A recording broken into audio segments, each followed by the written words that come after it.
Thank you for applying to be a participant in the Kokoda Challenge Youth Program, as we know it, the KCYP. My name is Jolene and I am the CEO of the Kokoda Youth Foundation.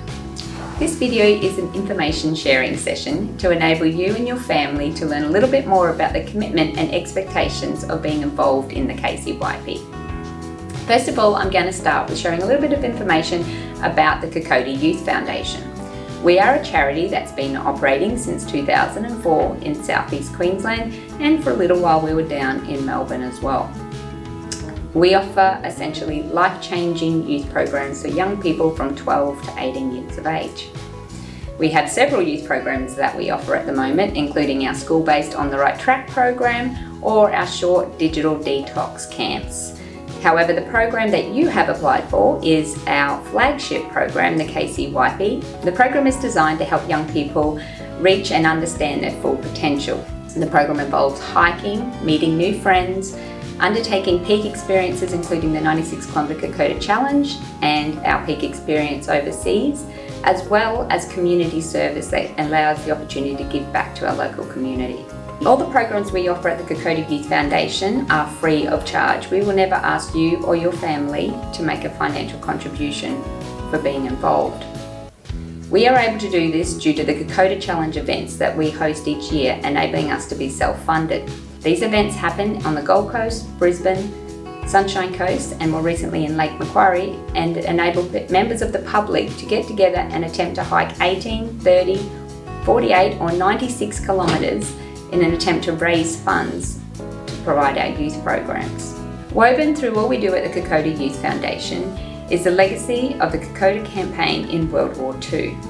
We are not about glorifying war or military, we are in fact about recognising the amazing attributes that were formed by the diggers on the Kokoda track in 1942: courage, endurance, sacrifice and mateship.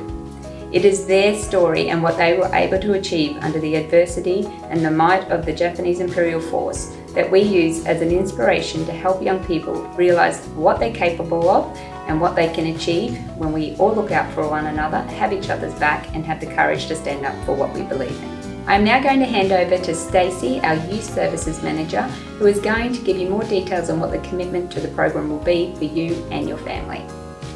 Hi, I'm Stacey, the Youth Services Manager at the Kokoda Youth Foundation, and as our CEO just alluded to, we're now going to unpack the 2024 KCYP schedule. On screen in front of you now, you will see a copy of your commitment for the next 9 months if you are successful in our program. Everything you see in green is a commitment by you, your family and our leaders who are successful and take up the challenge of KCYP. Let's have a look in closer detail what this involves for everyone involved. Our program officially starts on 13th of April 2024 with an orientation day which will be conducted at the Logan River Parklands. This day sees all young people from both of our branches, Brisbane and Gold Coast, as well as their families and the leaders come together to kick off the program for 2024. During this day, you'll undertake a number of icebreaker, team building activities, as well as be issued your uniform, which will require you to wear for the remainder of the program. We'll undertake some baseline fitness assessments and then finish off the day with a barbecue with everyone involved. Phase 1 proper of the program will then commence the following week. You will note that on a Wednesday, you have a fitness session obligation. Generally, this is a 1 hour session between 5:30 and 6:30 at a designated branch location. For the Brisbane team, in the past this has been Kangaroo Point Cliffs. Gold Coast, the last few years, Pimpamar Sports Hub. Everybody comes together to work on their fitness, focusing on building their upper body, lower body and core strength, as well as the team cohesion to ensure we are adequately prepared to undertake the hiking activities of the program. Each Saturday we then meet at a designated meeting location to kick off and do our hikes. These days can be long, with a start time between 5:30 and 6 most weeks, where our leaders, parents and kids will all meet at one location, jump in the cars of the leaders, drive to the hike location, conduct the hike, hop in the cars of our leaders and drive back to the meeting point where we disperse with our families to conclude the day. On the far right hand side of that schedule, we'll note that the distances we're hiking, so you can see that we jump quite significantly through that first phase of the program up to be prepared to and successfully complete the 96-kilometre Gold Coast Kokoda Challenge.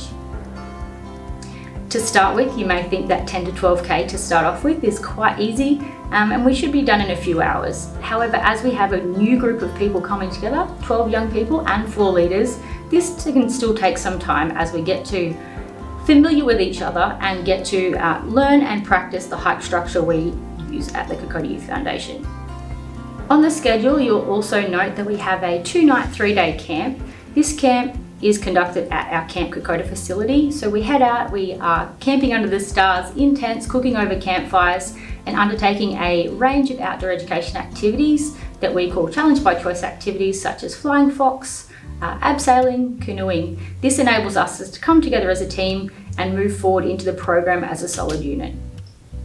We continue in phase 1 to enhance our hiking distances so that we are prepared to undertake the Brisbane Kokoda Challenge, which we do the 30-kilometre event, through to the 96-kilometre challenge during July. Prior to the Gold Coast event, however, we will do a night hike. So this is on the 22nd of June. This is the longest training hike that we do, but it enables our young people to experience hiking at night, as well as a sleepless night of hiking, and enables our parents, the support crew, to practice a support crew stop for all involved. The 96. This sees all of our young people and their leaders embark on an adventure and an activity that will push them past their limits, but definitely achievable within the 39 hours. The average time taken for our young people in our KCYP teams to complete the 96 kilometres with no sleep is 34 to 38 hours. So don't expect to be having any rest that weekend, but it is definitely achievable. The training that we undertake prior to that point will make sure everyone successfully crosses the line together. We wrap up phase 1 of the program with our recovery day on Monday the 15th of July. So this sees everybody come together at 2 distinct locations, one in Brisbane and one Gold Coast, to actively recover post the event that was the 96-kilometre Kokoda Challenge. We then come together on that Saturday, the 20th of July, to celebrate the achievements of everyone involved in the program to this point in time, and then also transition to phase 2 of the program. This sees us distribute all of the gear necessary for phase 2 and our pack training phase. We then move into shorter hike distances, but as you will see in the far right hand column, gradually increasing the distance that our participants and leaders carry each week so that they are adequately prepared for their peak experience trip to Malaysia in the September school holidays. You will also note in that right column that every second week we have a combined hike. This sees the Brisbane and Gold Coast branches come together and hike as 2 separate groups, but a mixture of each, so that everyone gets to know one another before we embark on an adventure of a lifetime to Malaysia on that peak experience in September. The first day of the school holidays in September see us hop on a plane and embark on the journey that will be the 2024 peak experience. During our peak experience in Borneo, we will walk in the footsteps of the POWs who endured the hardships of the Japanese for over 3 years, but then were forced to march on the Sandakan Death March.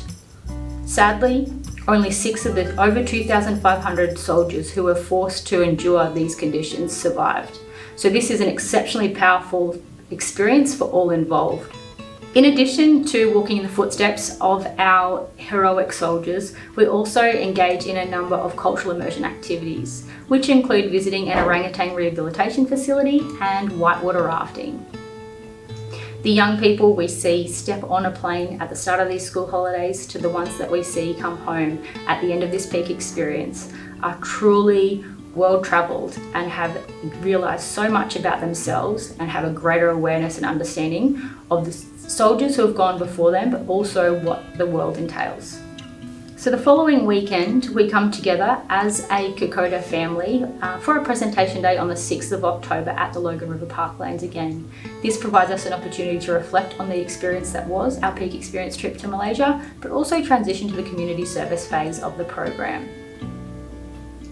You will note on the schedule that community service is to be confirmed, but it looks like 2 days of community service every fortnight. This is part of the schedule that will be confirmed later in the program, as we partner with other not-for-profit organisations and charities to deliver this aspect of learning and development for our young people. Once they have confirmed their activity schedules for 2024, we'll promulgate this information to you.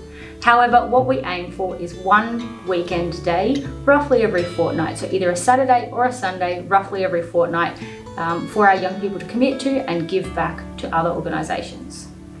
This continues through to our graduation, which is scheduled for the 18th of January 2025, an opportunity for all of our leaders, young people and their families to come together and celebrate the success they achieved throughout the whole program. Enclosed in the information pack for this program is a copy of the Code of Conduct. This is the Code of Conduct that applies for all youth programs we deliver at the Kokoda Youth Foundation. At large, our Code of Conduct is looking at making sure all of our participants behave in a respectful and safe manner. Some aspects to the Code of Conduct, which you can read further in detail, include wearing our uniforms fully and correctly for the duration of our program at every commitment for our young people and leaders on our schedule. It also includes coming fully prepared to every activity session, treating each other with respect and not using offensive language. Also involved in our Code of Conduct is the need for all leaders and young people to not use technology at any time we have a green scheduled activity for our KCYP program. To ensure the Code of Conduct is adhered to, we have a overlaying set of consequences that will be applied for the different breach levels of our Code of Conduct. Misdemeanours, which are considered to be minor breaches of the Code of Conduct, will see young people asked to perform physical consequences such as push-ups, sit-ups, squats or burpees. We believe by delivering this immediate consequence to our young people helps them remediate their actions, but also identify that there is a consequence for their actions. In this instance, it may not be positive, however, it directly relates to them building their fitness. For any young person wishing to participate in KCYP, it is essential that both their young person and their parents acknowledge and sign a copy of the Code of Conduct for consideration in our program. The third aspect or component of the program that overlies the 9 months is our educational component. At the beginning of the program, we will issue a copy of the To Kokoda book for each individual to loan for the duration of the program. To enhance the awareness of the Kokoda campaign for the young people in our program, we make use of this To Kokoda book, as well as their participant workbook, each week to help them understand elements of the campaign, attributes that were displayed by the soldiers, but also engage in some personal development and reflective practice to better understand themselves and have a greater awareness of who they are and where they fit in the world, and potentially what they want to do and where they're going into the future. That pretty much sums up the 3 different components of the program that are a requirement for all of our young people to agree to and complete during the 9-month period. When we are selecting the young people for our program, we are looking for a cross-section of society to be engaged in the program. So not just one type of individual is being sought. Each branch, our Brisbane and Gold Coast branches, will have 12 young people in each. These will comprise of a number of leaders of tomorrow who have got themselves in a position in life where they feel comfortable, they've got some goals, they're achieving them. We'll also select a number of young people who we deem to be at risk. So those who are a little more challenged in life, maybe haven't had it as easy or just struggling with some different elements. Most of the group though will be made up of young people who we consider to be middle of the road. These young people are teenagers, maybe like yourself, who are going through the motions of a teenager at school, but not quite sure where you want to go or what you want to do. We find everybody in this program has something to learn from each other and hope that you are able to develop and learn from the others in your group as well as the leaders selected to deliver this program for you. Each branch of the KCYP will have 12 young people, as I've alluded to, but we'll also have 4 leaders looking after each group. So Brisbane branch and Gold Coast branch will each have a group leader, as well as 3 other leaders that help support the delivery of the program for KCYP. As Joe alluded to earlier, all of our programs at the Kokoda Youth Foundation are free for the young people who undertake our programs. However, we like to be upfront and honest and highlight that there are some auxiliary costs associated with participation in the Kokoda Challenges program. These include the costs of boots or shoes to support the hiking phase of the program, as well as a hydration bladder for weekly training sessions. It will also include the food essential to support your young person to undertake the weekly hikes. Some additional costs may also be involved with the application of passports and immunisations for the peak experience trip overseas. However, these will be minimal and of an individual responsibility. I hope that this information session has been helpful for you and your family to get a greater understanding of what's involved with your commitment for a Kokoda Challenge Youth Program participant. And I look forward to meeting you and your family at the interview, where we can learn a little bit more about you and hopefully engage you within the program for the next year. Thank you and see you soon.